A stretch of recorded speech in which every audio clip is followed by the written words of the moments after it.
हमारे नवयुवकों के जीवन की जो सबसे बड़ी समस्या है वो ये काम वासना ही है, जो उनको निरंतर फंसाए रहती है। वो सोचते हैं कि आज के बाद मैं इस वृत्ति में नहीं पड़ूंगा, आज के बाद मैं नहीं गिरूंगा, आज के बाद मैं दृढ़ रहूंगा। लेकिन कुछ ही समय के बाद उनके जो वो अनुभव होते हैं, जो संकल्प होते हैं, वो धूमिल से हो जाते हैं। और जब इस काम का प्रभाव आता है तो वो फिर से अपने आप को वहीं खड़ा हुआ पाते हैं। कोई सुधार नहीं होता जीवन में।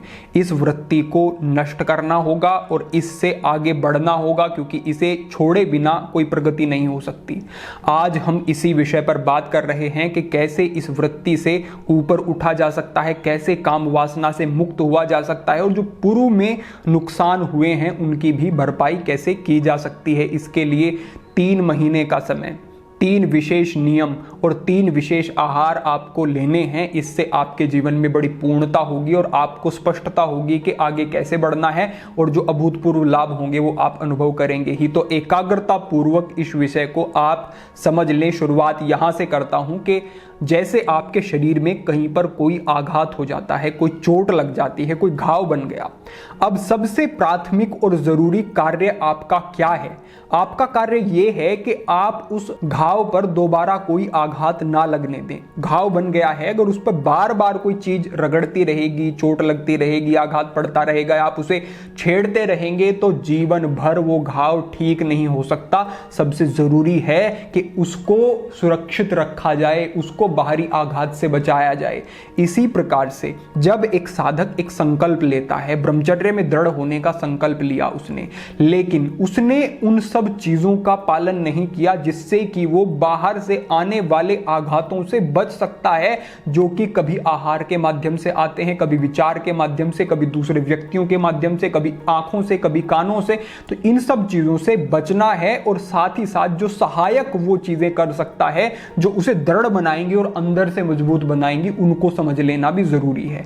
तो हमने जो सबसे पहले आपको कहा कि 3 महीने का समय, आपने भी ये अनुभव किया होगा कि जब मन में ग्लानि का भाव आता है, जब ऐसा लगता है कि ये कार्यहीन है, ये मेरे योग्य नहीं, इसके कारण मेरी ऊर्जा नष्ट हो रही है, समय नष्ट हो रहा है, मेरी स्मृति, मेरे मस्तिष्क पर प्रभाव पड़ रहा है, मेरा आत्मविश्वास जा रहा है, मैं इसको नहीं करूंगा। संकल्प एक बना, लेकिन 20 दिन हुए, 21 दिन हुए, 22 दिन हुए, 23 दिन हुए और महीना हुआ तो वो सारे संकल्प धूमिल हो गए, वो स्मृतियां फिर से फीकी पड़ गई और फिर से उसी चक्र में व्यक्ति फंस गया। ऐसा होता है। लेकिन जब आप एक संकल्प करते हैं, और संकल्प भी हम आपको ये नहीं कह रहे हैं कि 1 वर्ष का, 3 वर्ष, 4 वर्ष का आप कर लें, ये संकल्प तो अपने आप ही बढ़ता चला जाएगा। ये संकल्प तो आपको आनंद देगा, तो आप इससे जुड़े रहेंगे। लेकिन सबसे पहले हम आपको 3 महीने के नियम और 3 महीने का संकल्प लेने के लिए कहते हैं, और आज ही ये संकल्प लें। इस 3 महीने के संकल्प में क्या होगा? सबसे पहला तो ये कि एक बार जो आपकी 20, 21, 25 दिन का जो हमारे अनुभव में आया कि व्यक्ति कहता है कि बस हम इतना ही रह पाते हैं, और 80% नवयुवक जो हमसे संवाद करते हैं वो यही कहते हैं कि बस इतना ही समय, कभी वो 20 दिन होता है, कभी 23, कभी 25 दिन होता है। तो आपने एक बार उसे झेला और आप उससे आगे बढ़ गए, फिर दूसरी बार झेला और उससे आगे बढ़ गए, फिर तीसरी बार झेला और उससे आगे बढ़ गए, और 3 बार में आप यकीन माने जो आपको वो वृत्तियां परेशान कर रही थी, अब आपकी स्थिति इतनी परिपक्व हो जाएगी कि आप फिर दृढ़ रह सकेंगे, आप फिर गिरेंगे नहीं। लेकिन केवल ये संकल्प काम नहीं करेगा। इन 3 महीनों में आपको क्या करना है उस पर अब आप ध्यान दे लें। आपको समझना होगा कि आपकी जो ये ऊर्जा है ये कहीं ना कहीं तो जाएगी। अगर आपके पास सार्थक कार्य नहीं और आपके पास विशेष अभ्यास नहीं, तो आप समझ लें कि उस ऊर्जा को आप दिशा नहीं दे रहे हैं, उस ऊर्जा को आप प्रयोग नहीं कर रहे हैं। वो ऊर्जा ऐसी नहीं कि बल के रूप में होगी, वो आंतरिक चेतना की एक ऊर्जा है जो कि पूरे शरीर में फैली हुई है, और उसको एक मार्ग चाहिए जहां वो प्रयोग हो सके। अब उसके पास पहले से जो आदत बनी हुई है सालों सालों की, वो आदत क्या है कि आप ब्रह्मचर्य नाश करते हैं और उस ऊर्जा का स्खलन उसी माध्यम से होता है। तो वो ऊर्जा उसी मार्ग से आगे बढ़ने की पुनः कोशिश करेगी। लेकिन आपको क्या करना है कि उस मार्ग को रोककर उस ऊर्जा को दूसरी दिशा देनी है। यह बात पूर्ण अनुभव की है, इसको मन में बिठा लें कि इसी प्रकार से कार्य करती हैं चीजें।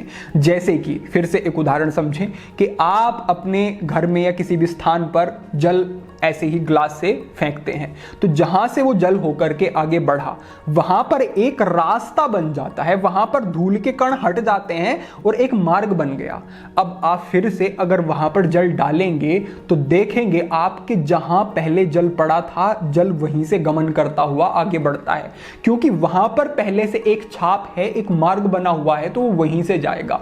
दूसरा मार्ग बनाने के लिए प्रयत्न नहीं करेगा क्योंकि वो सरल है। तो ये जो ऊर्जा है आपकी, इसने मार्ग पकड़ा हुआ है कि आप ब्रह्मचर्य का नाश कर लेते हैं, तो ये उसी मार्ग को पकड़ के निरंतर आपको उसी दिशा में आगे बढ़ाती है। लेकिन अगर आपने इस ऊर्जा का प्रयोग अलग स्थान पे करना शुरू कर दिया, थोड़ा सा कठिन तो आपको पड़ेगा, लेकिन आप यकीन माने कि फिर आपको ये कामजनित विचार उतना परेशान नहीं करेंगे। तो कैसे प्रयोग कर सकते हैं इसका?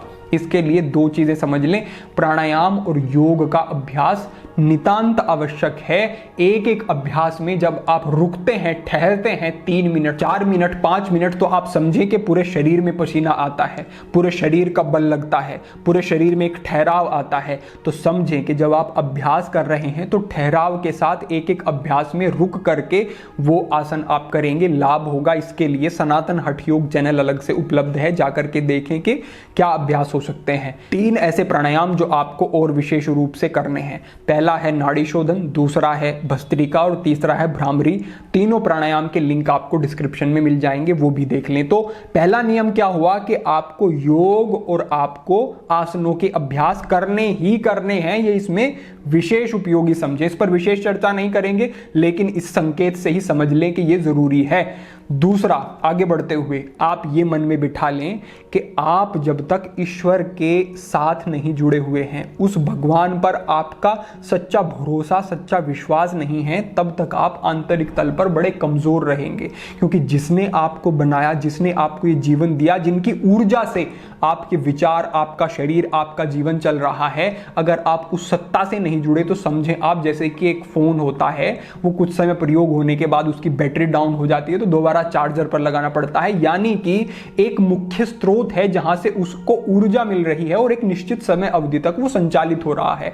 तो हम जो जन्मों जन्मों से हमारी आत्मा जो ये यात्रा कर रही है, ये उस ऊर्जा के कारण ही, उस ईश्वर की ऊर्जा के कारण ही कर रही है। तो उस मूल स्रोत से अगर आप जुड़ते हैं तो समझें कि आप बल इतना बढ़ जाएगा कि कभी भी आपकी ऊर्जा और चेतना नीचे के स्तर पर नहीं आएगी। तो अपने आप को एक नियम बना ले अपनी सुविधा के अनुसार। हम आपको नहीं कहेंगे इतने बजे करें, इतने घंटे करें, नहीं।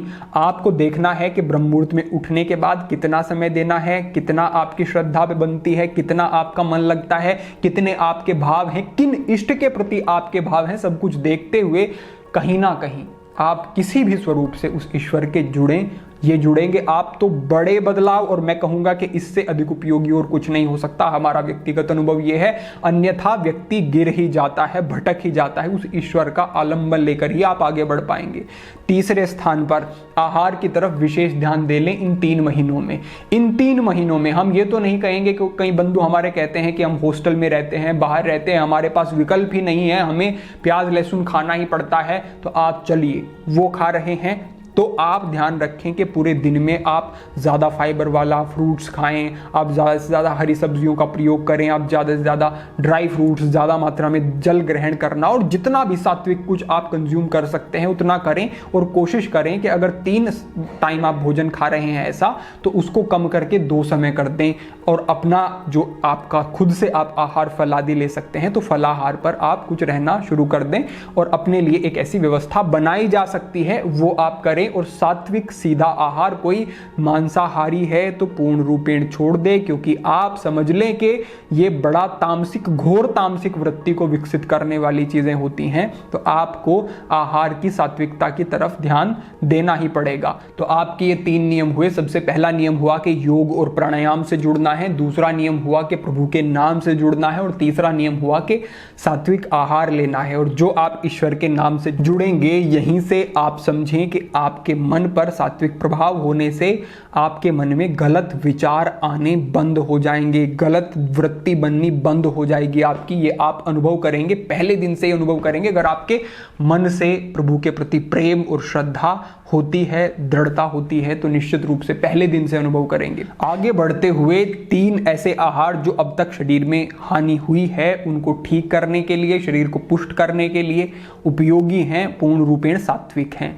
सबसे पहला हमने पहले भी आपके साथ साझा किया योगी वरुणानंद चैनल पर कि आपको नारियल के दूध का प्रयोग करना है, केले के साथ उसका शेक बना लेना है, और इसको आप सुबह भी ले सकते हैं क्योंकि ये दूध के वैसे नियम नहीं होते जो कि सामान्य जो गाय भैंस से प्राप्त होने वाला दूध होता है कि सुबह नहीं लेना, इसको आप सुबह भी ले सकते हैं। तो नारियल के दूध का प्रयोग करना है और केले के साथ उसका शेक बनाना है। बड़ा ही उपयोगी, बलवर्धक और बड़ा ही सात्विक उपयोगी एक आहार है आपके लिए, इसका प्रयोग अवश्य ही आपको करना है। इससे आगे बढ़ते हुए आप ये भी उपयोग कर सकते हैं कि आपको 1 चम्मच की मात्रा में सतावर चूर्ण लेना है, 4 आपको खजूर लेने हैं, 1 आपको केला लेना है और आपको 1 गिलास या फिर उससे कुछ कम ही मात्रा में, क्योंकि दूध बहुत अधिक ग्रहण करने का संकेत नहीं, बस ये आहार जो है उपयोगी है। 1 या 2 केले लेने के बाद आधा गिलास आपको दूध ले लेना है। तो इतनी मात्रा में इन सब चीजों को आप लेते हैं तो ये एक योग है जो कि विशेष वीर्यवर्धक, वीर्यशोधक और पुष्ट करने वाला शरीर को बन जाता है। तो हमने क्या बताया, सबसे पहला आपने 1 चम्मच सतावर चूर्ण लिया, फिर आपने 4 खजूर लिए, 2 केले लिए और 1 गिलास आपने दूध ले लिया। ये आपने ग्रहण किया, आपके शरीर में ऊर्जा, बलवर्धन, ये सभी कुछ इससे उपयोगी रहेगा, इसको आप अवश्य ही ले लें। इससे आगे बढ़ते हुए जिन व्यक्तियों के शरीर में गर्मी बढ़ी हुई रहती है उनके लिए 3 ऐसे आहार हैं जो कि शरीर में ठंडक देने वाले होते हैं और ये अच्छे रहते हैं। जिनको स्वप्न दोष आदि की समस्या है उनके लिए भी ये उपयोगी हैं। सबसे पहला जो है वो है गोंद कतीरा। ये गोंद कतीरा आपको गोंद ही है लेकिन ये आपको प्राप्त हो जाएगा कहीं पंसारी की दुकान से भी, और आजकल तो ऑनलाइन भी अमेज़ॉन आदि पे ये सारी चीज़ें उपलब्ध हैं ही। तो गोंद कतीरे का आपको प्रयोग करना है। दूसरे स्थान पर खसखस का आपको प्रयोग करना है, भिगो कर ही इनका आप प्रयोग कर सकते हैं। और तीसरे स्थान पर आपको गुलकंद का प्रयोग करना है। तो ये 3 चीज़ें हैं जो कि शरीर में ठंडक देने वाली होती हैं, इनको आप ले सकते हैं।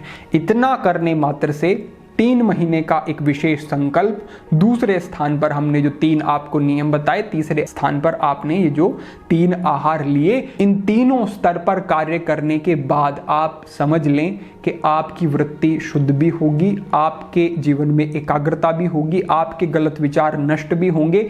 बस आपको साथ ही साथ जब आप ईश्वर उपासना कर रहे हैं तो ये देखते रहना है कि मेरा जीवन कितना उपयोगी है, कितने मूल्यवान जीवन को हमें ईश्वर ने दिया है और इसको हम कितने सुंदर सुंदर तरीकों से इसका प्रयोग कर सकते हैं। क्या ये जीवन ऐसे नष्ट करने के लिए है या फिर इसके बहुत वृहद, बहुत सुंदर प्रयोग किए जा सकते हैं।